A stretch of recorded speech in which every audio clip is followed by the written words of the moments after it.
forget to subscribe.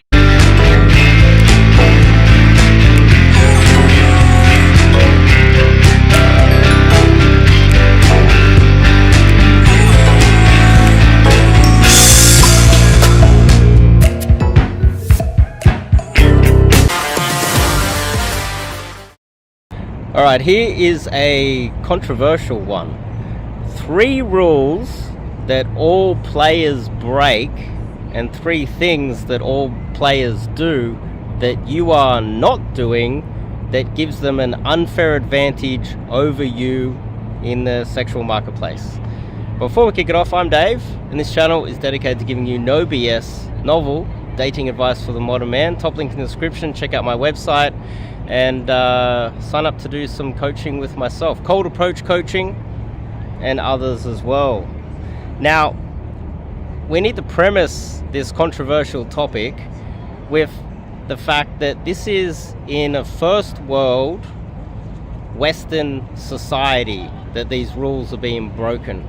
And they're not real rules, they're more moral, cultural rules that have been set up to oppress men. Even though women, on the other hand, don't have to obey these rules, and there's no pressure on them to obey these rules, it's a double standard in the culture that is set up really to oppress men, hold you back, and give the advantage to the opposite sex. And players that understand this, they break these rules because they know in a first world country, keep in mind this is the Harbour Bridge, the Opera House is over here. This is a first world country. This is a Western society. It's a feminized society where the political system is quite rigged. So we need to premise that and understand that if you are one of those men that have been brainwashed, you might get angry at this video. You're still living under the rigged system that is not really helping you at all. I need to premise that. So one rule that a lot of those guys break, and something that they do that you are not probably doing at the moment, is that they have a constant flow of women coming into their lives. Now, they have a constant flow of opportunities, and usually the players in Western society, they have generally one strategy. That's one simplistic strategy. Let's just say they go to nightclubs all the time and they've developed a skill around meeting women in nightclubs, and they have a constant flow, constant supply, constant amount of leads coming in that they utilize. Now, obviously, hitting the nightclubs is one advantage.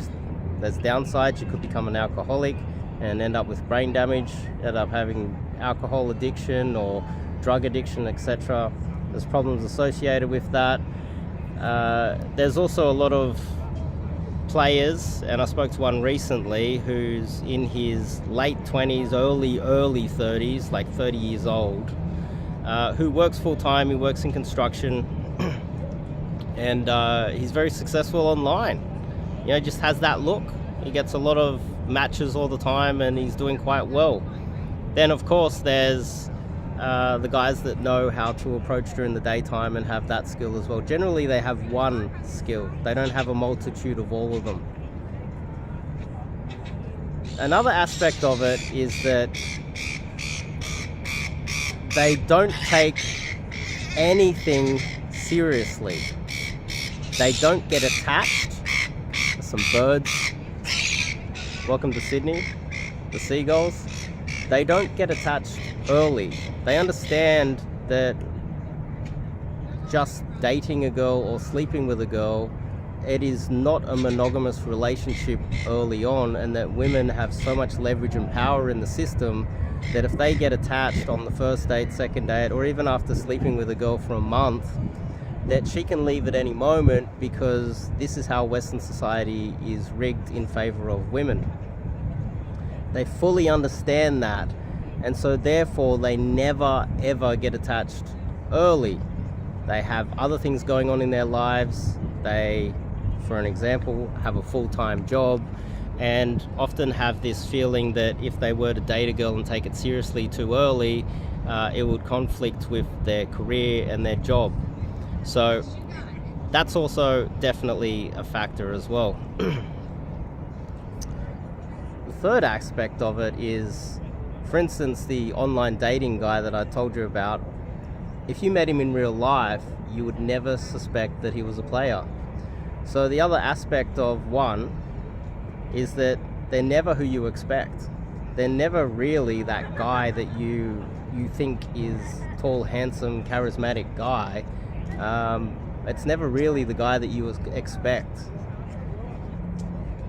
This is almost across the board. There are some guys that you would suspect, but this is why sometimes with high status guys, you will, Arnold Schwarzenegger as an example, when he was outed as a bit of a playboy and he had multiple children scattered all over the place, people were a little bit shocked because he seemed like such a nice guy and he's not allowed to be a player.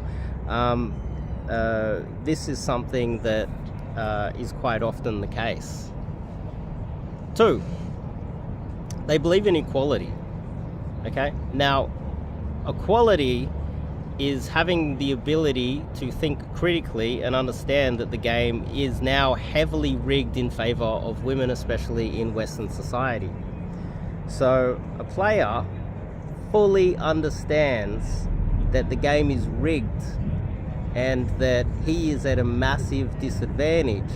So he will use all avenues, all ways to cheat the system that women would themselves. Keep in mind, the paternity fraud percentage in Western society is approximately 30%. Look it up.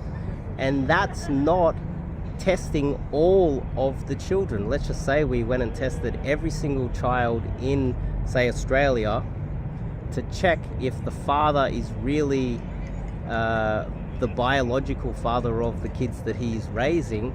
Might even be 50%, who knows? But this is the hidden secret of the West, is that paternity fraud is out of control. Players understand all of these stats. They understand that the system and the political system is rigged and that women lie. The classic mystery, who lies more, men or women? Women lie so much more. They take advantage of all political aspects that they possibly can to rig it in their favor. And players know that they have to play it on a level playing field, which means that they need to use all of the same deceitful tactics that women do. I know it's controversial. I know a lot of you guys will be like, oh, paternity fraud is only one statistic of so many that I could bring up right now, but this isn't a statistics video, is it? This is a, what do players do that you are not currently doing yourself? The other aspect of that is that they know, let's just say an example, the equality bleeds over to how they date. So if they go out on a date with a girl and she is spending the entire date, early in the date, looking at her phone, disrespecting him, she's kind of rude, she kind of seems like she's not really interesting, who knows, she might be texting other guys while on the date. He doesn't feel obligated to be kind and nice to her and stick around and pay for the entire date and pretend and be super nice to her when she's not reciprocating the same respect.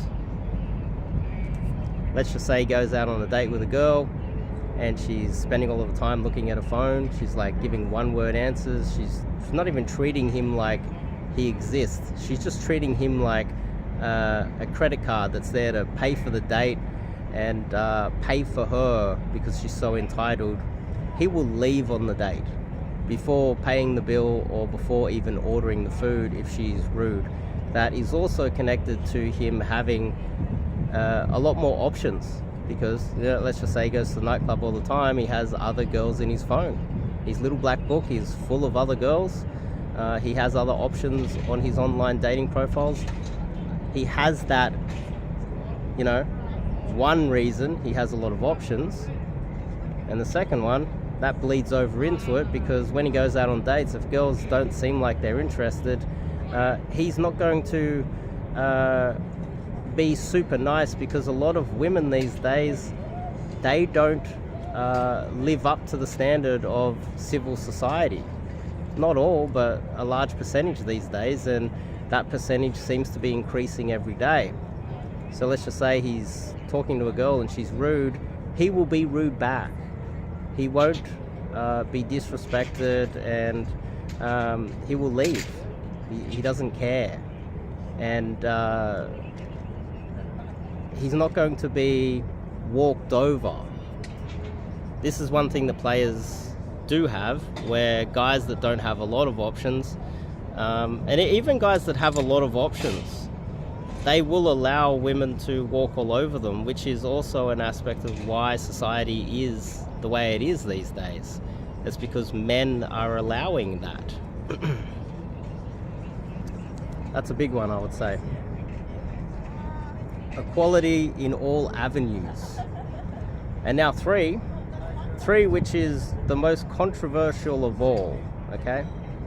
The most controversial one of all is that women lie to men all the time. All the time. Almost everything about them is a lie. And to understand how, let's just say if a woman, she's earning $50,000 a year, she expects her man to be earning $55,000, $60,000, $100,000 a year. It's rigged in her favor. She very rarely will date down, not only financially, but looks-wise. Let's just say, how many women would prefer to date a shorter man? They prefer taller men that are earning more money than them, that are better looking and good, and have a better career and everything, and a better social circle. Women don't go to men and go, hey, I've got all this money, I've got this nice apartment, I've got this career, I'm taller than you and better looking than you and a lot younger than you, and I've also got a group of friends that I'd like to introduce you and bring you into my life. And the man just says yes or no, answers, looks at his phone, doesn't have to bring any personality, and joins her life, and she supplies everything. It's the total opposite. Men have to come with the height, earning the most amount of money. They need to pursue the women, which puts them at a disadvantage. And they bring the woman most of the time into his group of friends, his tribe, and they join his tribe. Now, premising it with that, the end bit is players lie. That's the controversial thing. Players lie, and I know this is only controversial for men that aren't up to date with what is happening today.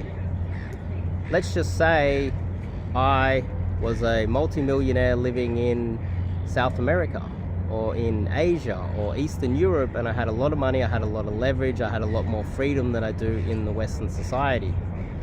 Then whenever I'm dating a girl, I'm far more obligated to be truthful and not mess around with her and play up, because I've got all of the leverage, you see?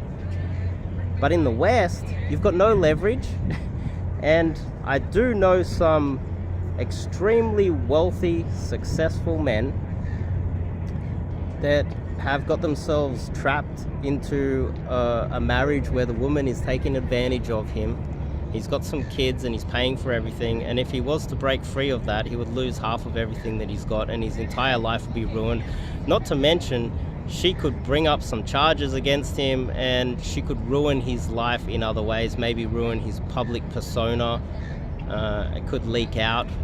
So many things could go wrong to high-value men in the West, and so he, trying to be the upstanding moral citizen that he is, never lies, never does anything wrong, does the right thing all the time, and he's getting taken advantage of.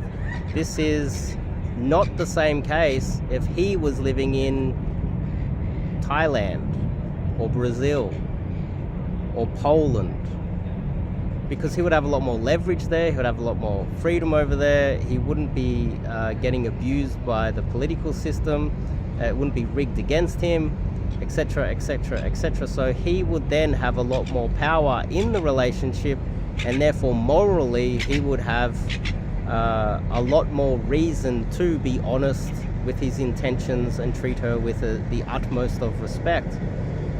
But in a place like Australia, it's so rigged where lying, paternity fraud, getting rorted while getting married. We've now got de facto rules and laws where they can take half your money just by dating you for 2 seconds. We've got all of these political things set up that are massively put the men at such a huge disadvantage that players understand that.